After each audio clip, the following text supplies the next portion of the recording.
আজকে আমাদের আলোচনার টপিক হচ্ছে acid wash on denim fabric. এজন্য আমাদের যে যে কেমিক্যাল লাগবে, potassium permanganate, sodium metabisulphide, phosphoric acid. এখানে আমরা কি করেছি, 100 ml একটা সলিউশন তৈরি করেছি।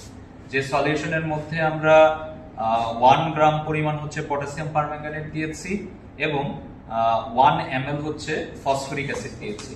ফসফরিক অ্যাসিড দিলে পটাশিয়াম পারম্যাঙ্গানেটের অ্যাক্টিভিটিটা আরো বেশি স্ট্রং হয়।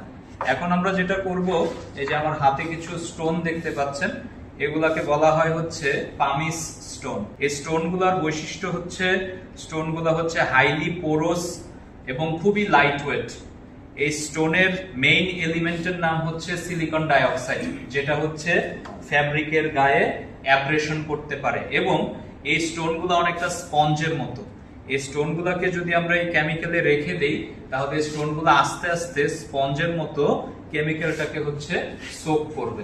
আমাদের প্রথম কাজ হচ্ছে এই কেমিক্যালের মধ্যে এইগুলাকে হচ্ছে সোকিং করা। তো আমাদের প্রথম স্টেপটা হচ্ছে কি, স্টোন প্রিপারেশন।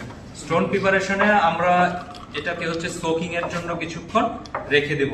যে এটা হচ্ছে সোকড পামি স্টোন। হ্যাঁ, এখন আমরা কি করব, এই সোকড পামি স্টোনটাকে আমরা হচ্ছে এই স্টিলের পটে দিয়ে দিচ্ছি।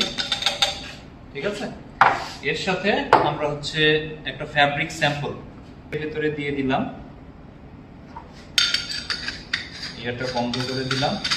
এখন আমরা হচ্ছে যেটা অ্যাকচুয়ালি মেশিন যেটা করবে সেটা হচ্ছে এটা নিয়ে ঘুরবে।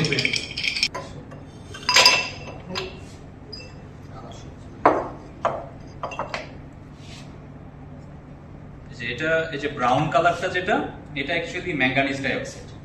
ঠিক আছে, আমাদের এই ম্যাঙ্গানিজ ডাইঅক্সাইডটাকে করার জন্য, মানে হচ্ছে এলিমিনেট করার জন্য এবং এই স্যাম্পলটাকে নিউট্রালাইজ করার জন্য এই যে আমরা এখানে একটা 100 ml সোডিয়াম মেটাবাইসালফাইড সলিউশন তৈরি করেছি।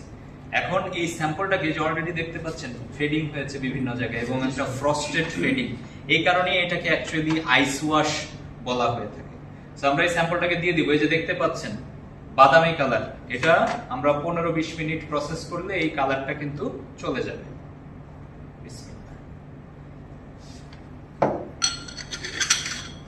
নিউট্রালাইজেশন শেষ।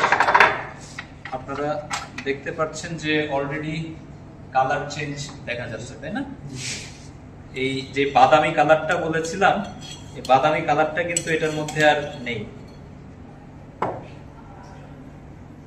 এই যে দেখেন বাদামি কালারটা, যে ম্যাঙ্গানিজ ডাইঅক্সাইডের যে বাদামি বর্ণটা, এটা কিন্তু পুরোপুরি চলে গেছে এবং আমাদের যে স্টোনের যে ইফেক্টটা এটা কিন্তু এখানে দেখা যাচ্ছে, যে আইস ওয়াশ বা স্টোন ওয়াশের যে ইফেক্ট। এখন আমরা যেটা করব, এটাকে একটা হট ওয়াশ দিব। এখানে গরম পানি আছে, গরম পানিতে আমরা কিছুক্ষণ এটাকে রিন্স করব, করে তারপরে আপনারা হচ্ছে সফেনিং এবং হাইড্রো এক্সট্রাকশন করে ফাইনাল ড্রাইং করে এটার যে ফাইনাল অ্যাপিয়ারেন্স সেটা আপনারা জাজ করবেন।